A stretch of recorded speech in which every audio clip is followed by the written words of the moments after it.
Hello everybody, we're going to talk about Screencastify today. Screencastify is an awesome way to record your screen and make instructional videos. Now it's really powerful because it allows you to record your screen, so as I'm doing here with this instructional video, it also allows you to record your video so you can see the webcam, or you can do both at the same time like I'm doing here now.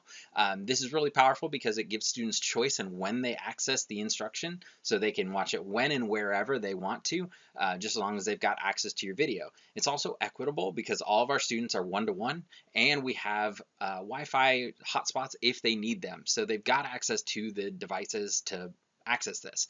The other thing is it allows them to self-differentiate. So if they watch your video and they don't get it the first time, they can watch it again, or they can turn the speed down, or they can do a lot of different things to make sure that they're getting what they need to do. Now, let's get into how to do this and some best practices. The first thing is to keep your videos short. Now, I'm hoping to keep this video as short as possible. I'm going to try and keep it in this, but I may not. But we want to break the video into 5-minute chunks is our goal. Actually, 3 minutes is even better than 5 minutes, and there are two reasons for this. The first reason is that after 5 minutes, a lot of people will drop off. So there's been research done. After 5 minutes in a video, a lot of people will drop off and they'll stop watching. So you want to make sure that we keep our kids engaged as we go along. The second thing to think about is in class, if I was there with them, I would not go for 10, 15, 20 minutes without making checks for understanding or having them do something to do with that video so that they're using that information, making sure that they're getting what they need. And so make sure that you're breaking it up so that you can put maybe questions in between them or something for them to do between your chunks of video.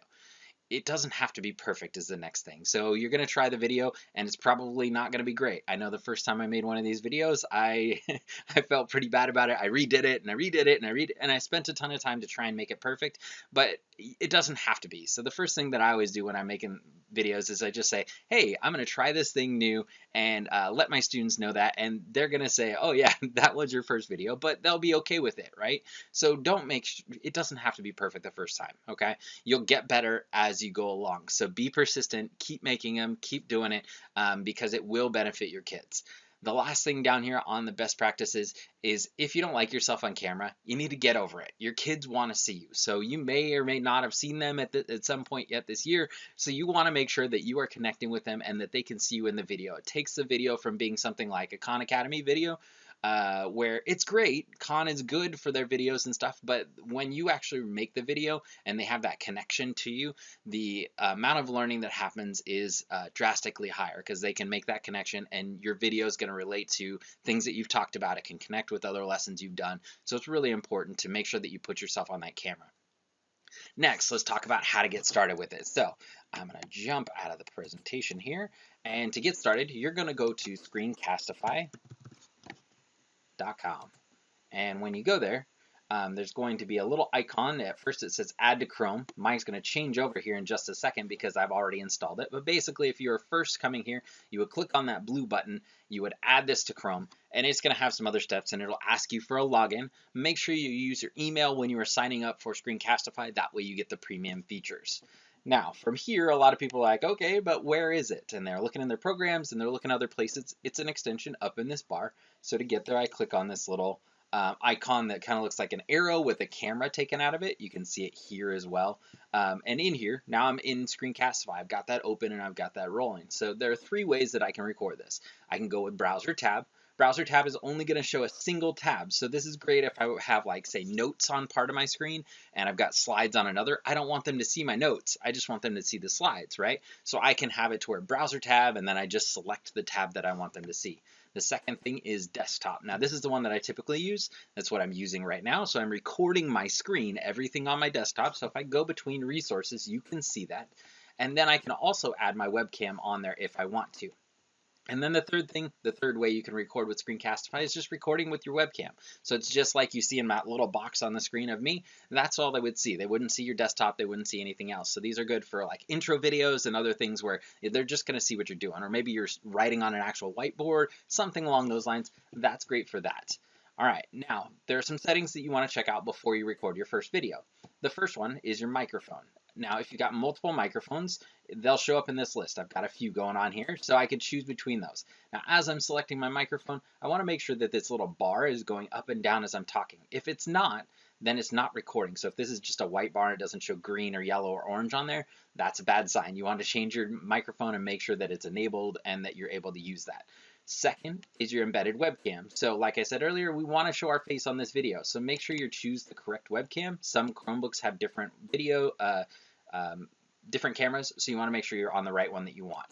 And then down below here, if I click this show more options, I've got 3 other options that come down here. So I've got the countdown. Countdown is when I hit this record button, how long is it going to take before it starts actually recording. I think the default is 3 seconds. I like to turn it to 10 seconds, and the reason I do that is so it gives me a time to take a breath, get prepared, make sure I've got all the other things off the screen that I want. There'll also be a little thing that pops up at the bottom of my screen that says, hey, you're sharing your screen, and it gives you a second to hide that little menu. I'm going to turn on my show drawing tools because that'll allow me to annotate on the screen. It's got the play and pause button also, so it makes it easy for me to start and stop my videos. And then the last one here is system audio. So system audio is basically if you were going to have the computer's going to make a noise. So say you're going to play a little clip of a video in your recording. You want to make sure that the system audio is on so that they can hear those sounds, or maybe a program that you're using and demonstrating, maybe it makes certain noises at certain times. You'll want to use the system audio and make sure that that's turned on to do so. Let's go ahead and give this a go. So I'll hit record. It's going to pop up my little webcam here in the corner. It's going to ask me which screen I want to record on, and mine is screen 1, and I'm going to hit enter. Now here's that little annoying thing that's like, hey, you're screen sharing. I'll click hide. You got my little toolbar down here in the bottom, so you can see I can pause my recording. I can go into different tools, pausing the recording. So if you get to a point where you're recording, you're like, oh no, I made a mistake, or I forgot what I was going to say. You can pause and then start recording again, so that's really helpful. When you're done, you can also just hit the X, and that'll hide tools. I'm going to hit pause real quick, and then I can hit end recording. Okay, and what it does after I end the recording is it's automatically going to start uploading this to my Google Drive. So really helpful. I don't have to take a bunch of extra steps to download it to my computer and then upload it to the Google Drive. It automatically does that for you. So you can see that it's uploaded now. I can get a copy of the shareable link by just clicking right on there. Or if I go to my Google Drive, I can find it there. You've got some other options here too, though. You can publish it to YouTube. YouTube is the most friendly way for people to get videos, so I recommend just clicking on that button. It will send it right over to video. YouTube's great because it's got automatic closed captioning where you can have it translated also, so that might be helpful for some of your students.